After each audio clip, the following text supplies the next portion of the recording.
She loved our parish, and we would just like to thank all of you for being here as we celebrate her beautiful life of faith and all the accomplishments that she embraced in her life. And so they are gifts to God, to her, which we all share. And so we are blessed by that. And so I'd also like to offer my condolences to her sister Elizabeth, her brothers Edwin and James Sinars, many nieces and nephews, her stepdaughter Victoria, and step-grandson Theodore, and everyone who's here with us today. Beloved, we are God's children now. What we shall be has not yet been revealed. We do know that when it is revealed, we shall be like him, for we shall see him as he is. The word of the Lord. Thanks be to God. And so I'd like to just read a little bit about the life of Geraldine. She was born on April 22nd, 1934, and passed away January the 15th of this year at the age of 84. She had cancer and suffered it for about 2 years. She passed away due to heart failure at the Huntington Hospital, where Father Carol, our associate pastor, visited her and administered the sacrament of the anointing of the sick when she was alive. She spent 3 years at a nursing home. She was a regular attendee at Mass here at St. Andrew Parish. She received degrees in chemistry and mathematics and worked for the NASA and the California Institute of Technology for 37 years. Geraldine was an active member of the Coleman Chamber Music Association and the American Association of University Women, Pasadena branch. She was very liked and loved by anybody who knew her. She was very kind and understanding, was a professional person, and loved sailing and skiing. She is survived by her sister, Elizabeth, her brothers Edwin and James, many nieces and nephews, stepdaughter Victoria, and step-grandson Theodore. A beautiful reflection on her life. Very talented woman, very gifted, very bright, active, loved life to the full. Somehow, when she was very young, somebody influenced her, maybe her parents or somebody in the family, to really try to discover what those gifts were and to use them to bring about greater hope and joy in life, to make a difference, to make a contribution. And she eventually came to an awareness of what she wanted to do in life and knew that she would do those things well. And that's when she received degrees in chemistry and mathematics, and then worked at NASA and the California Institute of Technology, and very happy doing what she loved because she discovered what her gifts were, all from God.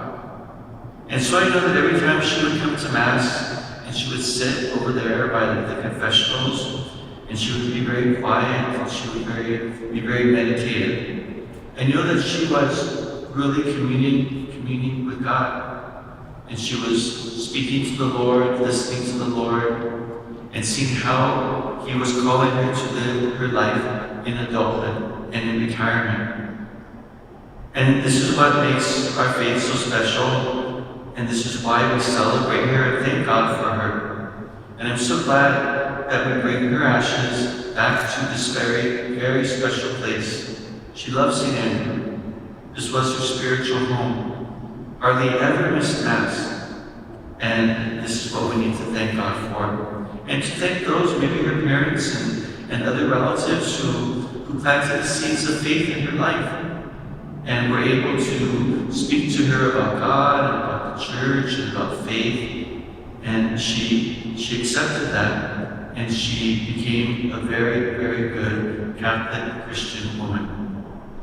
Our readings today remind us of what we celebrate today, new life, the life that God promised her at her baptism. And we have beautiful symbols of that new life here in our sanctuary. I blessed her ashes with holy water, and that's the holy water that was used when she was baptized many years ago into the Catholic Church. And it's a reminder of new life. And so as I blessed her ashes one more time, there's that connection of baptism, going back to that moment when she was accepted into the church and brought by maybe her parents or relatives to be baptized. And it was there when she was a baby at that time that the Lord promised that she would once again be part of that cycle of life. She would be baptized, live life, maybe have challenges in life, die, but rise with our Lord. And then the beautiful baptismal candle that is here in our sanctuary lights brightly, burns brightly. That reminds us of the light of Christ.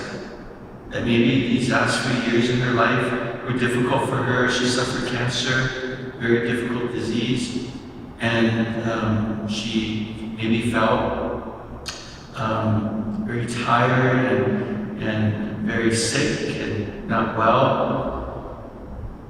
And it was hard for her during that time. And now all that is over.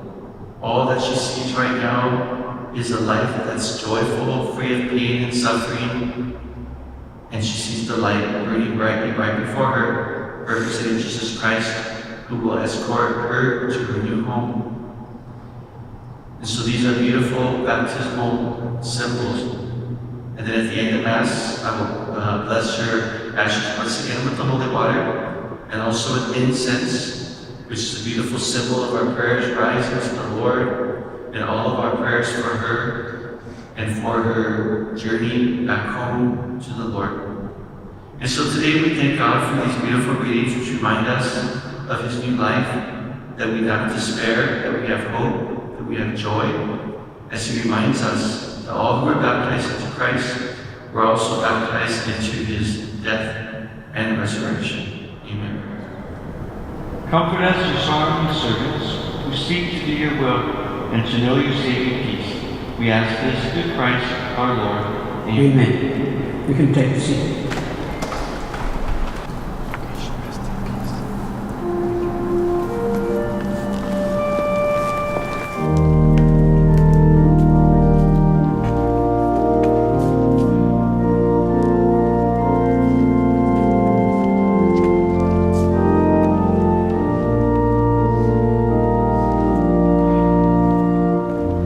Lord, my God, when I in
About 9 years ago, right around the time when Geraldine was turning 70, or going to turn 75, it came to me to write a poem about her and her life as I saw it.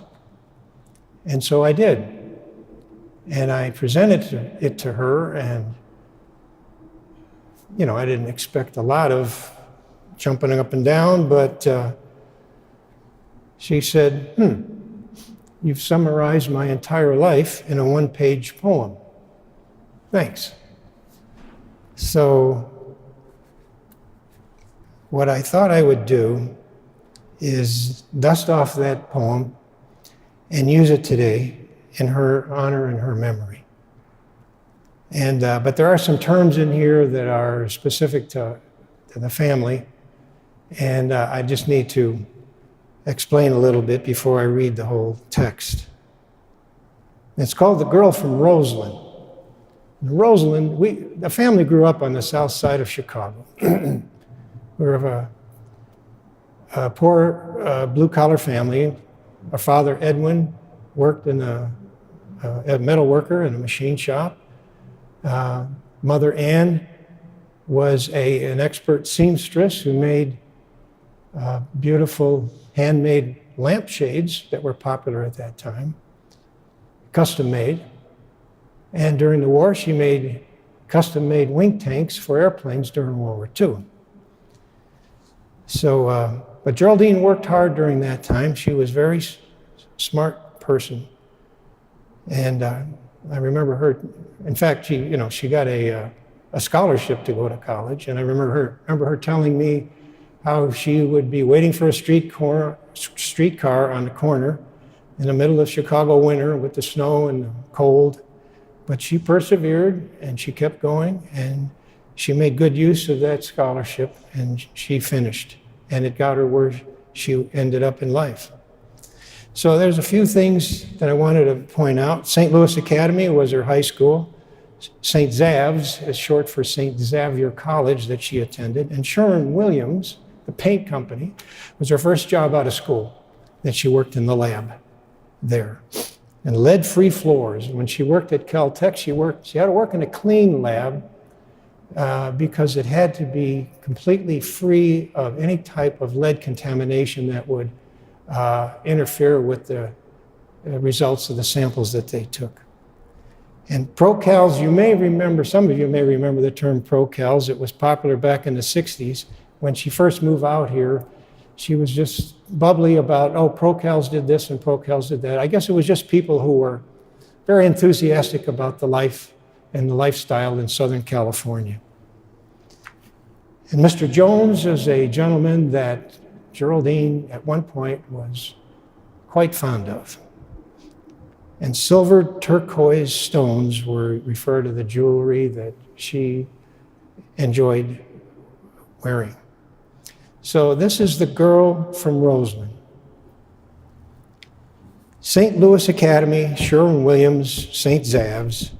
You grew up as a have-not, while the others were the haves. But you had a vision. You were going all the way. Roseland was a place to start, but not a place to stay. And there were also fun times, now with your first mate. An 18-foot speedboat took you skiing and hooking bait. Mackinac the Island was quite a pleasant break, plus the Smoky Mountains and Kentucky Lake. But change was surely in the air. You were heading west. Southern California would put you to the test. Aerojet and Caltech opened all new doors. Chemistry and clean labs, and oh, those lead-free floors. The Procals were your newest friends. West Covina was your home. A 33-foot sailboat gave you Catalina's Rome. First mate changed to number 2. Alas, not Mr. Jones. NAS and NASA reigned, and silver turquoise stones. Schedules, travel, and concerts became the marriage glue, but talk of cutting back at work Well, that just wouldn't do. And so the girl from Roseland is on her own again, doing things your own way now, at peace with where you've been. Spanish class and symphonies and groups you gladly serve now keep you busy through your days, a change you well deserve. Dear friends that both support you and need your loving care, call and visit often with joys and burdens to share. And then, of course, there's Theo, the son you'd never had. God's gift to you to fill your heart and make your spirit glad. You lavish him with love and praise, sharing woods and town. He is your very joy of life, a jewel in your crown. So looking back on 84 years, you truly have come far. Family and friends all love you for the loving person you are.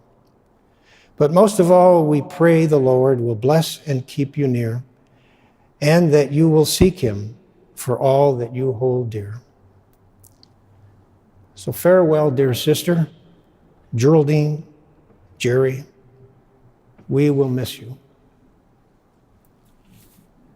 And I'd like to recognize the attending family members today. Victoria Silver, Jerry's stepdaughter, and her son, Mr. Theodore Kroll. Would you please stand up so people can recognize your face, and just turn so they can see it? So when you go to the reception area, just make sure you stop by and say hello to his friends. I'm sure they'll be glad to say hello to you. And Victoria is a professor at UC Irvine, and Theo had an interesting relationship with Jerry. They were very close for all the years of his growing and coming up through the ranks. They would go on hikes in the mountains and the forests and take trips up the coast and visit museums and plant fairs. And Theo is an expert in plants and many other subjects. And that's why we're mentioning here in this poem here. And in fact, I remember Jerry telling me one time that when he was kind of a youngster, where they were on a guided hike, and the docent wasn't getting his facts straight. And so Theo knew what was going on, and he said, "Excuse me, actually that's not quite right." And so after he corrected the docent, everything went fine, and they moved on and continued with the hike. So Theo was, and I wanted to mention the special relationship that Theo had with Jerry, because she was just very, very fond of him. So again, thank you for coming. We're going to exit for the reception, and we'll continue with the Mass with Father Sistea.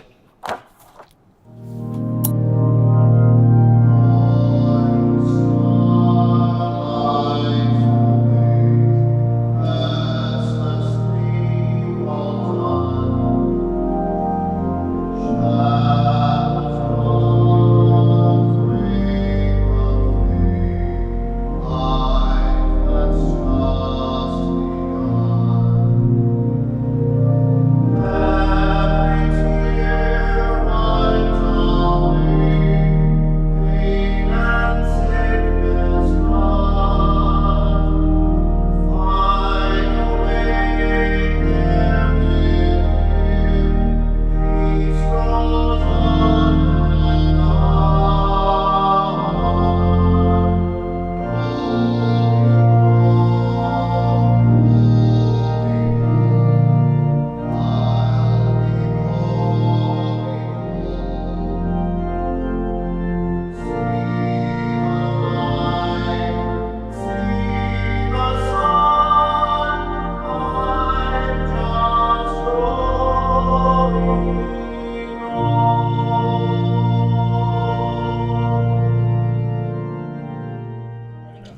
Hello, Marion.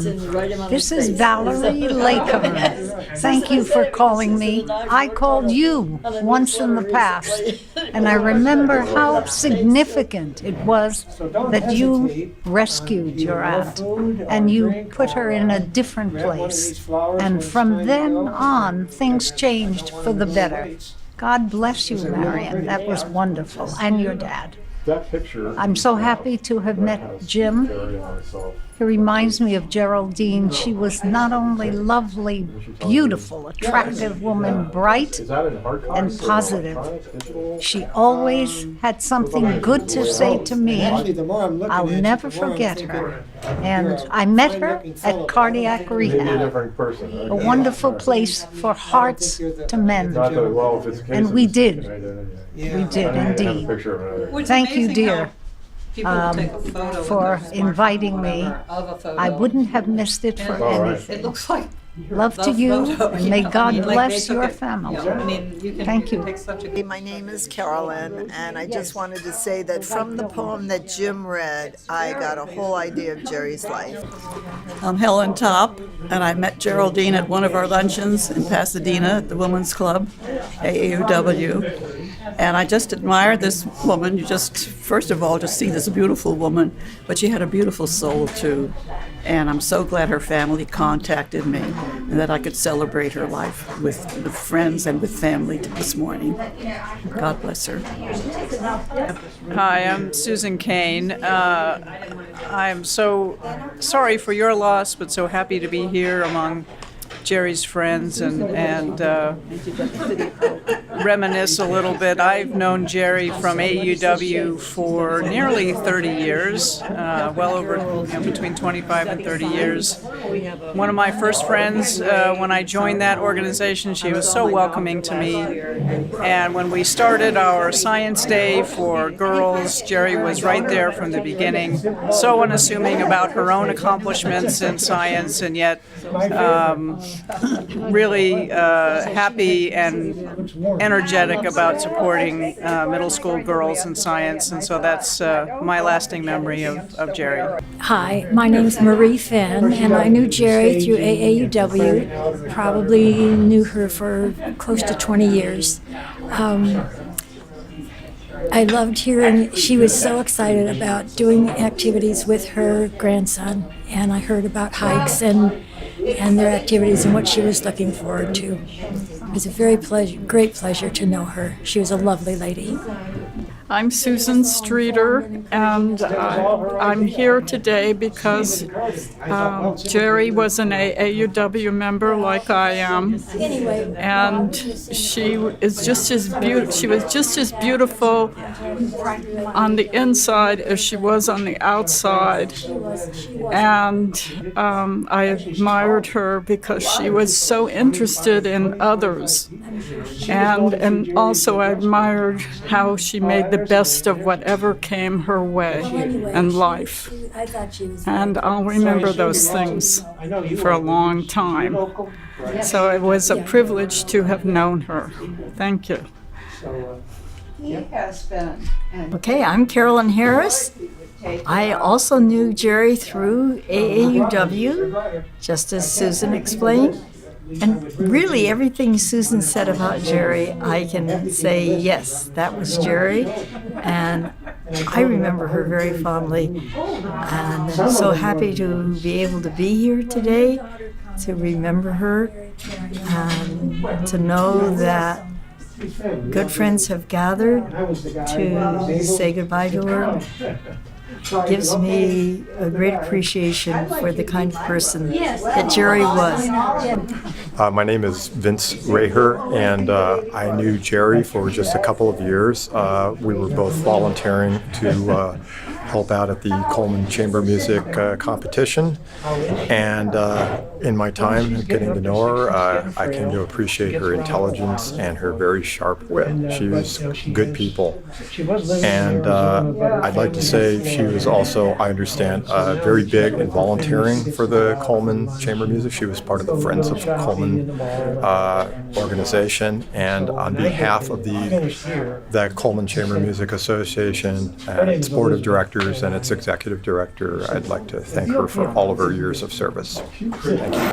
My first impression in my memory of Jerry was that she was quite a firm person, a really firm and steady person. But I have to say I was kind of taken aback by what she called me, which was babes. Always called me babes, referred to me as babes. And I was kind of, for actually a number of years, even after I moved out here in '95, with Melbourne, I was still not quite comfortable with it. You know, it wasn't the same degree of what my father called me, which was monkey, but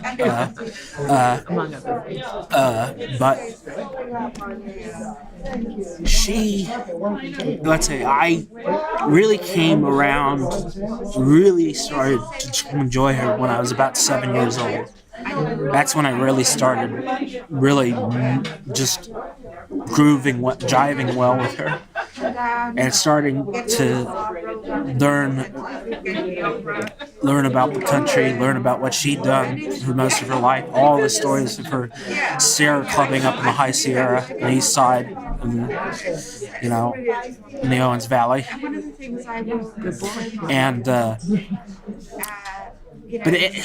let's say this, she was, I'd say that led to innumerable fabulous experiences that I shared with her. But one of her greatest gifts was because I wanted to share what I knew with her. She trained me, doing so, trained me to learn how to share and explain with others my very knowledge that I carry. And it is that gift that offers me the best future at this moment in my life, which has been a very terrible has been a great trial. For that, I owe Jerry the world. And I will always remember her as my grandmother, as one of my 3 grandmothers that I live in Southern California. One of my 3 grandmothers and my grandpa. And along with Nelda, she will always be one of my great-grandparents, always. And she is the most, her stories were both enchanting and thrilling, you know, especially her tale of the train robbery, Old West-style train robbery along the railroad that goes to Barranca del Cobre, better known as Copper Canyon in Chihuahua, Mexico. And, you know, what can one say to someone who's given them so much?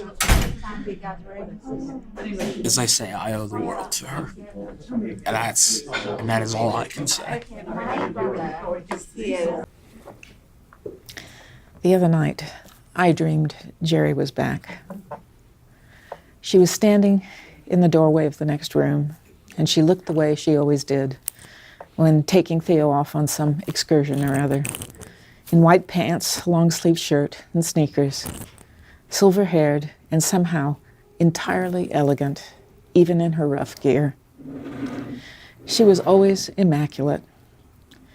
In the dream, I was astonished to see her, and so was she, to find herself there, since, of course, she knew she was dead. But before we could figure out how this could be, I woke up. I keenly remember, however, the sensations of utter relief to find her with us, gladdened and warmed by her very presence, even if, as we eventually agreed, she was a hologram. Dreams are absurd like that, and sadly, that one won't come true except in memory. I have known Jerry for 50-some-odd years, through thick and thin, a lot of both for the 2 of us. First, as my father's clean lab chemist at Caltech, professionally immaculate, and then as my stepmother. She was wonderfully methodical, a miracle of efficiency, decided, determined, but also kind to me and my brother, and generous to us both. And she was passionate about the natural world, every flower, rock, bug, tree, moose, and mountain, the original Sierra Clubber. She was passionate about Mexico, its people, its language, which she spoke, again, immaculately. About music, art, and books, mostly histories and biographies. And she was truly, madly, deeply passionate about my son, who I think was the child she never had. How she loved him. I think I really came to know her through her love for him. They simply communed with one another. In the words of the baby song she'd repeat to him, they were a duo, a duo. When Theo was a little older and a lot larger, we came back home for a visit from the East Coast. I remember her carrying him on her shoulder, up the slope, gently laying him down near my brother's grave, and adjusting the mat just so, immaculately, to make sure no pine needles pricked him, or, since he was perfectly round, all right, to keep him from rolling off the mat and down the hill. From the start, he smiled for her, even when he was only 3 weeks old, and Jerry and my dad came to visit us in Princeton. She let him careen like a madman around their elegant apartment in his little baby cart, spent hours entertaining him, the Nutcracker Ballet, reading to him, talking to him, while he spouted reams of gibberish at her. Her care was such that I came to calling him the portable shrine. As he grew up, they graduated from neighborhoods and playgrounds to Princeton, Pasadena, and Irvine. Then to Eaton Canyon, the Long Beach Aquarium, built just for them, and the La Brea tar pits. And from there, whatever the season, up into the San Gabes, her mountains, to points north in California and south to Baja, east to Arizona and the Southwest, and from there to the great wide world, Yellowstone, the Sequoias, and Sierra Nevada, Glacier, Alaska, and even the Galapagos. She was his one-woman enrichment program, the buddy he could always count on, which was crucial because Theo was diagnosed autistic spectrum ADHD when he was 8, a double whammy, which has made his life a hard one. But Jerry ensured that he had constant moments of joy. I couldn't give him what she did. I had neither the money nor the time. But she took the time and spent the money, letting him know that she thoroughly enjoyed every moment she spent with him. She brought us both up by hand, how to pack, what to bring, what sunscreen, what bug repellent, and so on and so forth. In short, Theo had the extraordinary benefit of being completely, utterly cherished by her, with all she had to offer in care, understanding, knowledge, and delight. He was always in her thoughts, even as she declined, as she is ours. We each owe her his beautiful life.